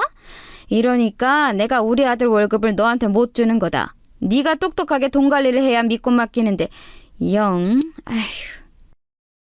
그저께는 아기 기저귀가 떨어져서 그런 거였어요. 저는 저한테 들어가는 돈 결혼하고 써본 적이 없어요. 어머니 오해하지 마세요. 그래도 아기한테는 좋은 것을 해주고 싶어서. 죄송해요. 나 때는 말이야 그냥 대충 키웠어. 대충 집에 있는 거 아무거나 입히고 그래도 된다. 그렇게 키워도 대학 가고 잘 살더라. 유난 부리지 말고 옷은 입는 거 대충 꿰매서 입혀. 돈을 1원이라도 얻으려면 빌고 빌어야 했습니다. 노동이란 노동은 다 하고 돈은 못 받았었죠. 지금 생각하면 말도 안 되는 일인데 그때는 그게 현실이었어요. 그렇게 우리 딸이 정확히 5살이 되었을 때였습니다. 저한테 잊지 못할 사건이 하나 발생하게 되었어요. 그날도 열심히 김밥집에서 일하고 있었는데 갑자기 동생에게 전화가 오더라고요. 평소에 제가 먼저 하는 경우가 아니라면 동생한테 연락이 오는 경우가 없거든요. 되게 의아하게 생각하며 전화를 받았더니 깜짝 놀라게 되었습니다. 언니! 어떡해! 엄마가 일하다 넘어져서 크게 다쳤어. 지금 걷지도 못하고 응급실에 누워있어. 다행히 의식은 있는데 엄마가 원래 무릎이 안 좋잖아. 의사가 수술해야 할 수도 있대. 일단 언니 병원으로 오면 안 돼? 동생의 전화를 받고 급하게 시어머니에게 병원에 간다고 통보하고 엄마에게 달려갔어요. 엄마는 공장에서 일하다 발을 헛디뎌서 다리를 심하게 다쳤다고 하더라고요. 당장 수술하지 않으면 걸을 수가 없다는 의사의 말에 보호자 칸에 사인을 했습니다. 언니, 수술비는 어떡하지? 내가 지금 아르바이트해서 버는 돈은 우리 공과금 내고 그러느라 모으질 못했어. 하루 벌어 하루 먹고 사니까 모은 돈이 전혀 없거든. 언니 혹시 100만 원이 있어? 민영아, 언니가 어떻게든 가져올 테니까 일단 급한 대로 주변에 빌리자. 병원비는 언니가 알아서 한다고 엄마한테도 말해. 알겠지? 엄마가 수술하지 않으면 걷지 못한다는 말에 진행하긴 했는데 돈이 문제였어요. 동생이 그때는 대학에 다니고 있었거든요. 대학생이라 들어가는 돈이 매우 많아서 동생도 학교에 다니며 아르바이트하고 있었죠. 친정이 너무 가난해서 그렇게 집에 쉬는 사람이 없는데도 모아놓은 돈이 없었답니다. 그때 결혼한 것을 처음으로 후회했어요. 만약 계속 공장에서 일했으면 지금보다는 희망이 많았을 테니까요. 저는 그때까지도 시댁에서 독립하지 못한 채로 살고 있었습니다. 너는 이렇게 손님이 몰리는 시간대에 그렇게 홀랑 가버리면 어떡하니? 책임감이 그렇게 없어? 네가 없어서 내가 얼마나 힘들었는지 알아? 아유, 도움이 안 돼.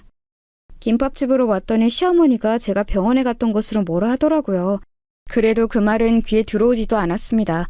오로지 우리 엄마의 병원비만 머릿속을 채우고 있었죠. 집에 가서도 엄마의 병원비에 잠을 한숨도 잘 수가 없었어요. 그리고 저는 마침내 결심했습니다. 다음날 역시 새벽이 되자 혼자 가게에 나갔어요. 저는 결혼하고 김밥집에서 무급 노동으로 일하며 한 번도 돈통에 손을 댄 적이 없거든요. 오히려 돈을 조금이라도 달라고 시어머니에게 항상 빌었었죠. 그런 제가 그날부터 조금씩 현금을 빼돌리기 시작했습니다. 물론 한 번에 100만 원을 빼지는 않았어요. 그러면 티가 너무 나니까 현금으로 내는 손님들이 있으면 몰래 주머니에 넣었습니다. 그리고 어차피 제가 가게 장사를 열고 마감하니까 혼자 정산하며 돈을 빼돌렸어요. 그렇게 일주일이 되자 100만 원이 모였습니다. 5년 동안 무급으로 일했으니 그 정도는 괜찮다고 혼자 합리화했죠. 여러분은 어떻게 생각하세요? 민영아, 언니가 돈 가져왔어.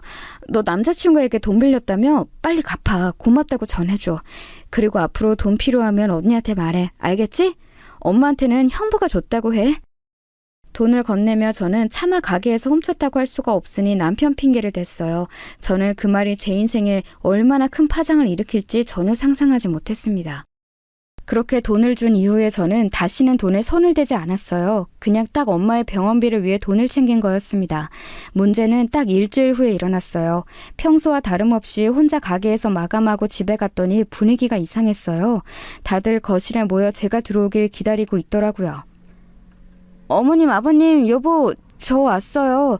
오늘 손님이 많아서 가게 정리하는데 시간이 조금 더 걸렸어요. 다들 저녁은 드셨어요? 다들 왜 그러고 계세요? 너 미쳤니? 야, 이년아, 너 머리가 어떻게 된 거 아니야? 거짓말을 얼마나 친 거야? 감히 가게 돈에 손을 대? 당신 내가 장모님한테 돈 줬다고 했다며? 내가 전화 받고 얼마나 당황했는지 알아? 왜 내가 하지도 않은 일을 했다고 해? 나는 그것도 모르고 엄마한테 물어봤잖아. 네? 아니, 그게... 당신 우리 엄마랑 전화했어?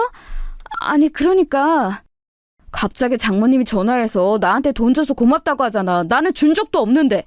그래서 나는 우리 엄마가 챙겨준 줄 알고 고맙다고 했더니 그런 적이 없다고 하더라?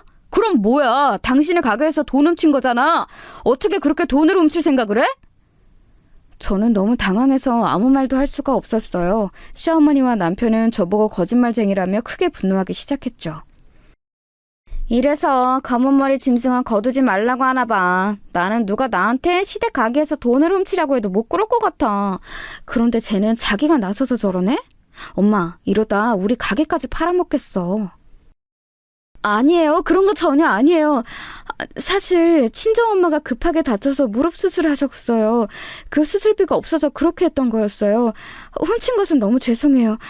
그런데 진짜 그게 아니면 엄마의 수술비를 구할 방법이 없었어요. 아무리 그래도 어떻게 돈으로 훔치니? 우리한테 먼저 말했었어야지. 실망이다. 아버님, 제가 그래도 시집 와서 5년을 무급으로 일했잖아요. 혼자 집안일도 다 하고 가게 일까지 제일 열심히 일했는데 100만 원 정도는 가져갈 수 있지 않을까요? 저는 진짜 남편이 벌어오는 돈도 1원을 쓴 적이 없어요. 뭐? 돈 욕심이 아주 가득하네? 누가 그니까 우리 아들하고 결혼하래? 내가 그렇게 반대했는데 굳이 혼인신고하고 들어온 게 누군데? 이게 어디서 말대꾸야? 싫으면 나가라고! 어머님, 그런 뜻이 아니에요. 왜 예전부터 제가 무슨 말만 하면 그렇게 예민하게 반응하세요? 저는 시집오고 한 번도 어머님께 대든 적이 없었어요. 이날 처음으로 억울하기도 하고 당황한 상태라 어머님께 저절로 대꾸하게 되었습니다. 그런데 너무 충격적인 사건이 일어났어요. 바로 남편이 제가 어머님에게 말대꾸하자 제 남편을 때렸습니다. 너무 황당해서 뺨을 붙잡고 남편을 바라보았어요. 이게 어디서 우리 엄마한테 말대꾸해? 그리고 너만 그렇게 살아? 대한민국 며느리들은 다 그러고 사는 거야. 출가 외인이라는 말 몰라? 너도 나 좋다고 결혼해놓고 왜 이래? 왜 사건을 크게 만드냐고? 나도 다 계획이 있었는데. 남편은 급기야 쌍욕까지 하기 시작했습니다. 저는 당황해서 눈물이 나오기 시작했어요. 제가 오니까 우리 딸도 옆에서 엉엉 울었죠. 아유, 듣기 싫어. 둘 다 조용히 안 해? 시끄러워. 이렇게 돈 문제를 일으키니까 내가 월급을 못 맡기지. 내가 진짜 며느리로 저런 일을 들이다니. 동네 창피해서 어디 가서 말도 못해. 저는 심지어 아기를 데리고 시댁에서 쫓겨났어요. 그날은 매우 추운 겨울이었거든요. 아직도 그 광경이 기억나는데 한방눈이 잔뜩 내리던 날이었습니다. 추운 겨울에 딸의 손을 잡고 길거리에서 외투도 잊지 못한 채로 떨었던 기억이 나요. 너무 서럽고 초라해서 속상했습니다. 겨우 새벽이 되자 조심스럽게 집에 들어갔죠. 그날 이후에 저는 시댁에서 더 찬밥 신세가 되었습니다. 너 줄 밥은 없다. 이렇게 밥을 주면 뭐하니? 몰래 돈으로 훔쳐서 너희 집에 홀랑 가져다 주잖아. 우리 식구끼리 먹을 거니까 너는 방으로 들어가. 꼴도 보기 싫어. 심지어 저는 제가 요리한 밥을 먹지도 못했어요. 그래도 예전에는 같은 식탁에서 밥을 먹었는데 병원비 사건 이후엔 같이 밥을 먹는 것도 싫었나 봐요. 속으로 이혼 생각을 당연히 하기 시작했습니다. 차라리 그냥 제가 이혼하고 딸을 데리고 친정으로 가서 공장에 나가서 돈을 버는 게 나을 것 같았어요. 남편은 그 이후에 저에게 사과하거나 그러지 않았습니다. 그냥 마치 없던 일처럼 행동했어요. 정식으로 사과해도 이혼을 고려했을 텐데 저러는 것을 보니까 정이 뚝뚝 떨어지기 시작했습니다. 그러다 제가 진짜로 이혼하게 되는 상황이 발생했어요. 가게에서 열심히 혼자 재료를 다듬고 있었는데 단골 손님이 들어왔어요. 시어머니와 친한 주변 가게 사장님이었죠. 보통 그렇게 우리 가게에 오면 두 분이 대화를 많이 하세요. 그래서 최대한 그쪽에 신경을 끄고 제 할 일을 하고 있었는데 제 귀로 대화 내용이 들어왔습니다. 평소 같았으면 그냥 귀를 닫고 안 들었을 텐데 그날따라 시어머니의 목소리가 귀에 제대로 들어왔어요. 아니, 그래서 내가 얼굴형이 콤플렉스였잖아. 사장님도 알지? 어제 아들한테 하소연했더니 글쎄 뭐라고 했는지 알아? 자기가 돈 내준다고 하더라. 이번에 성과금 받은 거 다 나한테 준대. 돈이 1,000만 원인데 진짜 내가 아들 하나는 잘 낳았어. 어머, 웬일이야. 성과금을 다 엄마 준대? 나는 다른 집 아들은 하나도 안 부러운데 여기 김밥집 아들은 너무 부러워. 그런데 얼굴형 수술이 1,000만 원이나 한대? 아유, 비싸긴 하다. 그거 하면 사장님 얼굴 완전 반쪽이 되겠네. 두 분이 얘기하는 것이 귀에 들어왔는데 저는 너무 황당해서 바닥을 쓸던 것도 멈추었어요. 그 뒤로도 성형수술에 관한 내용을 얘기하던데 저한테는 성과금과 1,000만 원이라는 단어만 머릿속을 지배했습니다. 저는 우리 엄마 무릎 수술비로 100만 원을 보냈다고 뺨을 맞고 쌍욕을 들었잖아요. 그런데 남편은 본인 엄마의 미용 목적으로 1,000만 원을 그냥 준다고 했더라고요. 순간 속으로 내가 왜 이러고 살아야 하나 생각이 들었습니다. 예, 뭐하니? 지금 손님 들어오셨잖아. 빨리 가서 주문 받고 요리해. 아휴, 저렇게 굼떠서 보는 애가 답답하다니까. 얼마 전에는 우리 가게 돈도 훔쳤어. 사장님도 며느리 관리 잘해. 지금 며느리가 가게에 있나? 아휴, 나는 쟤 혼자 가게에 절대 일 못하게 하잖아. 세상에 돈을 훔쳤다고?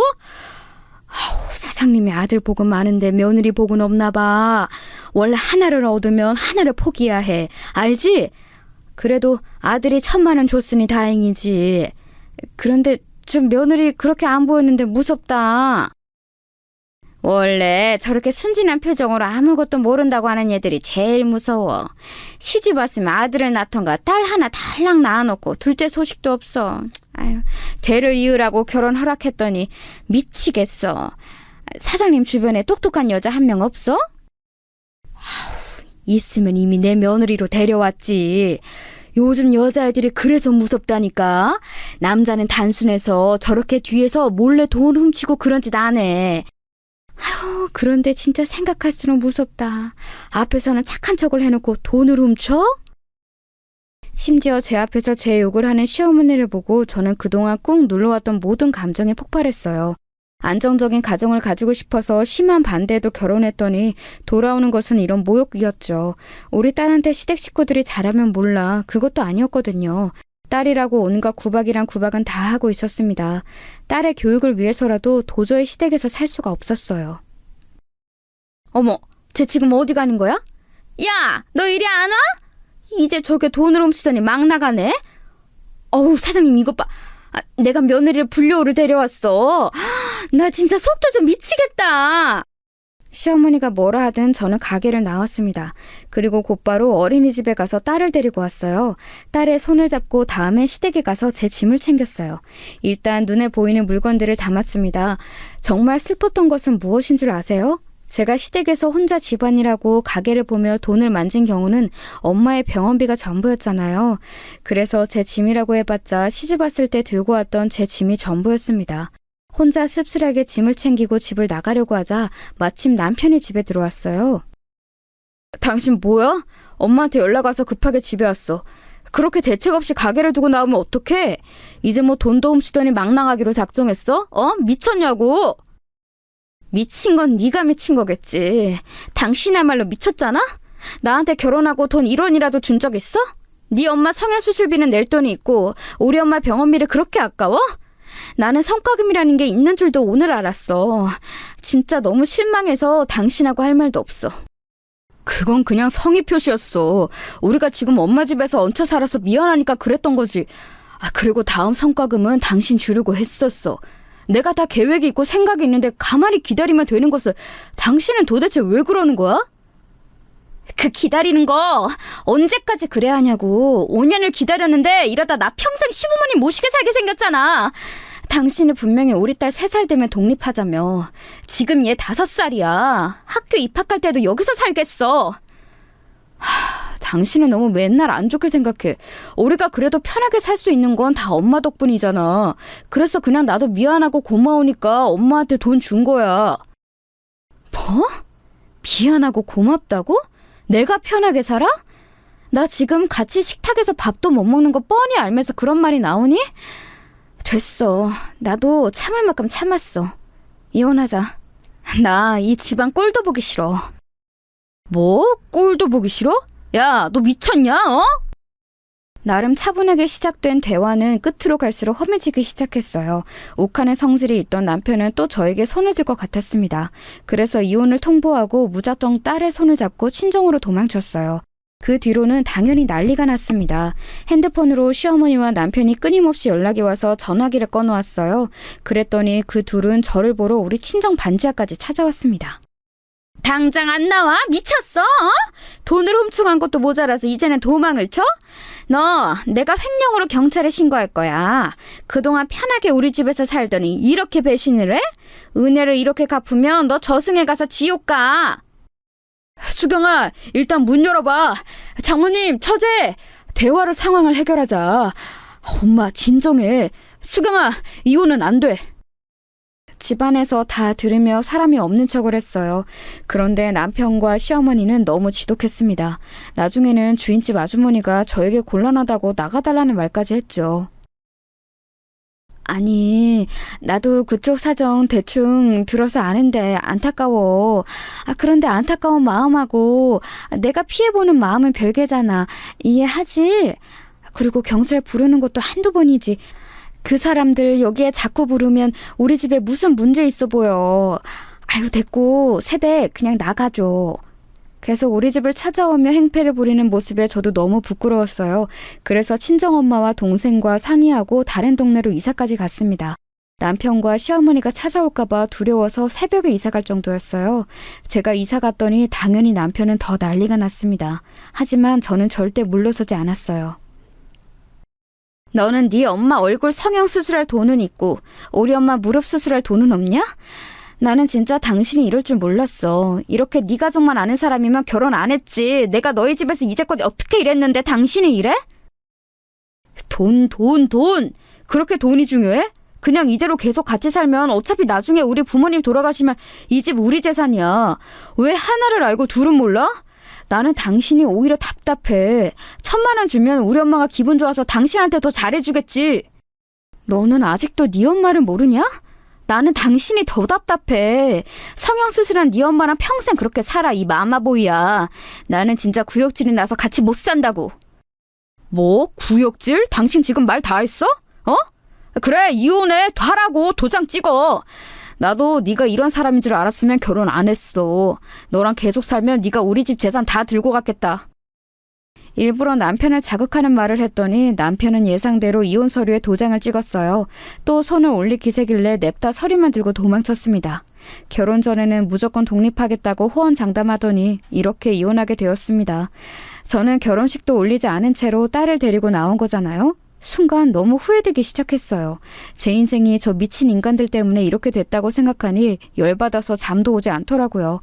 그때부터 미친 복수를 계획하기 시작했습니다. 5년 동안 무급을 일한 것도 서러운데 뺨을 맞고 쌍욕까지 얻어먹었으니 너무 분하더라고요. 엄마, 나 숙식 제공되는 공장에 들어갈 거야. 예전에 공장에서 일했던 경험이 있으니까 자신 있어. 그동안 엄마가 우리 딸을 부탁해. 너무 미안해. 그래도 나 열심히 돈 벌어올게. 알겠어. 엄마가 우리 손녀딸은 알아서 키울 테니까 수경이 너는 너만 생각해. 알겠지? 엄마도 네가 그런 미친 인간들하고 살았다는 걸 아니까 너무 속상하다. 이혼하길 잘했어. 엄마는 항상 네 편이야. 우리 언니랑 엄마는 평생 고생만 하는 것 같아. 언니, 내 남자친구도 변호사라고 말했지? 혹시라도 무슨 일 생기면 당장 말해. 언니네 시댁 식구들 찾아오면 남자친구가 무조건 해결해준대.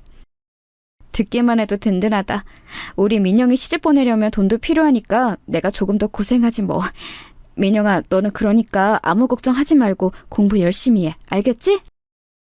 어려운 형편에서도 공부를 잘했던 동생은 대학을 좋은 곳으로 갔었거든요.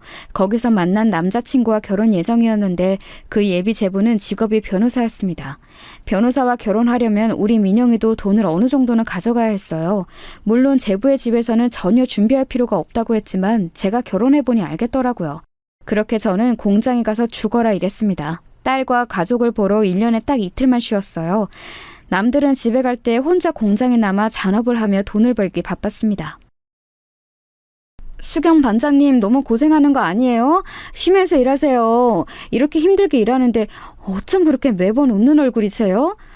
저는 반장님이 대단해요. 아니에요.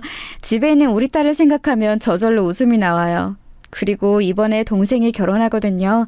그때는 일 쉬고 집에 다녀올 거예요. 혼자 시댁 집안일과 가게에서 일하기도 했고 또 결혼 전에 공장에서 미성년자 때부터 일했던 경험이 있어서 저는 금방 적응했어요. 몇 년이 지나자 공장에서 능력을 인정받아 반장까지 하게 되었습니다. 동료들과 사이도 원만해서 공장장님의 신임도 두터웠어요. 그리고 동생은 그 변호사 남자친구와 결혼도 하게 되었습니다. 얼마나 다행이었는지 몰라요. 몸이 아파 정신을 차릴 수가 없을 때도 시댁 식구들을 생각하면 억지로라도 하게 되었습니다. 통장에 차곡차곡 쌓여가는 돈을 보며 복수할 날을 기다렸죠. 언니! 내가 저번에 말했던 분야 이거 진짜 대박났어.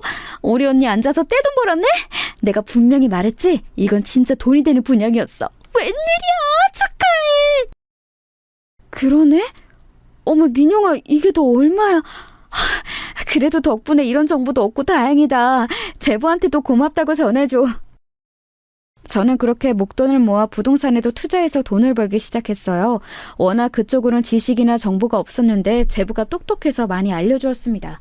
그래서 공장에서 열심히 번 돈으로 아파트에 투자해서 어마어마한 돈을 벌기 시작했어요. 우리 셋이 반지하에서 힘들게 살았던 게 얼마 전 같은데 이제 이런 고급 아파트에서 살다니 믿기지 않아. 이게 다 수경이 너 덕분이야. 엄마가 괜히 그때 병원비가 고맙다고 사위한테 말해서. 그건 미안하다. 엄마, 오히려 엄마가 그때 그렇게 말해서 우리가 이렇게 살 수 있는 거야. 그때 말하지 않았으면 내가 남편이 그런 놈인지 몰랐을 거고 또 그 뒤로 그런 일이 안 일어났겠지. 이혼해서 이렇게 내가 정당하게 일해서 돈도 받는 거야. 맞아. 나는 언니가 이혼하길 잘했다고 생각해.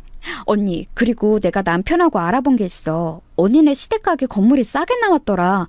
그거 언니가 사는 거 어때? 시장에 있는 작은 건물이라 우리가 충분히 살 수 있어. 복수하는 거지. 뭐? 그거 좋은 생각인데?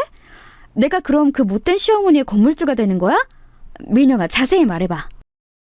여러분, 권성징악이라는 말을 제가 말했던 거 기억하시죠? 저는 시어머니에게 당한 시집살이를 평생 갚지 못하겠다고 생각했어요. 그래서 항상 마음속에 억울함을 품고 살았습니다. 그런데 드디어 복수할 기회가 생겼어요. 동생의 말을 듣고 당장 부동산에 가서 확인하니 시세보다 싸게 나왔더라고요. 그래서 가지고 있던 아파트를 하나 팔고 당장 그 건물을 샀습니다. 그리고 복수가 시작되었어요.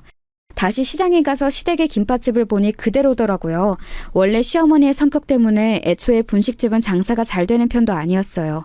김밥집을 바라보는데 예전에 제가 떠올랐습니다. 그렇게 혼자 생각에 잠겨 바라보는데 가게 안에 있던 시어머니와 눈이 마주쳤어요. 시어머니는 저를 보자 눈을 동그랗게 뜨고 가게 안에서 나왔습니다. 야, 이년아! 네가 지금 여기가 어디라고 와? 당장 안 꺼져, 이 미친년가나? 시어머니는 저를 보자 대뜸 욕하기 시작했습니다. 그 모습을 보며 사람이 참 여전하다고 느꼈어요. 시어머니는 가만히 제가 응시하자 전화로 남편을 부르더라고요. 구역질 난다며? 왜 여길 찾아와? 다시 재혼하자고? 어림도 없어. 무슨 낯짝으로 여기 온 거야? 당장 안 꺼져? 이혼했는데 왜 온 거야? 나는 너랑 다시 살 생각 없어. 참나, 이 교양 없는 인간들은 여전하네. 야, 나도 너 같은 인간하고 계속 살 생각 전혀 없어. 내가 미쳤니? 그리고 내가 내 건물 보러 오지도 못해? 나라고 뭐 당신들 얼굴 보고 싶어서 온 줄 알아? 이 건물 이제 내 거야. 내가 내 소유 건물 보러 온 거니까 조용히 해. 월세 2배로 올릴 거야. 그게 무슨 미친 소리야? 저게 진짜 갑자기 나타나서 무슨 헛소리야? 미치려면 곱게 미쳐야지. 또 돈 훔쳐가려고? 여기, 이거 안 보여? 보이지? 내 이름 석자 적혀있지? 내가 너희 가게 건물주인이니까 행동 똑바로 해. 알겠어? 그리고 예전에 일하고 못 받은 돈도 받기 전에 입 다물어. 참고로 내 동생 남편 변호사야. 이 썩을 것들. 제가 살면서 이렇게 통쾌했던 적이 없습니다. 부동산에서 받은 서류를 시어머니와 남편에게 보여줬더니 둘은 꿀먹은 벙어리가 되었어요. 의기양양하게 일부러 가게 안에 들어가서 쭉 둘러보았어요. 예전에 돈도 받지 못하고 일했던 게 생각났어요. 시어머니와 남편 둘은 서로 바라보며 저한테 아무 말도 하지 못했죠. 그 모습을 보며 속에 있던 모든 안 좋은 감정이 사라지더라고요. 힘들게 공장에서 밥도 주먹밥 하나만 먹어가며 일했던 게 생각났습니다. 임신한 채로 김밥집에서 고생했던 것도 기억났죠. 아무 말도 못하고 눈도 못 마주치는 썩을 시댁 식구들에게 오히려 한 번 웃어주고 집에 왔습니다. 그날은 너무 기뻐서 잠이 안 왔어요. 실제로 저는 그 뒤로 일부러 제 건물을 자주 방문하고 있답니다. 제가 보이면 시어머니는 가게 밖으로 나오지도 않아요. 그 모습이 너무 웃겨서 여러분께 보여주고 싶을 정도랍니다. 이렇게 악한 사람은 결국 다 되돌려받는다는 것을 알게 되었어요. 여기까지가 제가 준비한 사연입니다. 다들 재밌게 들으셨나요? 저는 지금도 너무 통쾌해요. 들어주셔서 감사합니다. 결국 사람은 착하게 살아야 하는 것 같아요. 여러분, 우리 착하게 살아요.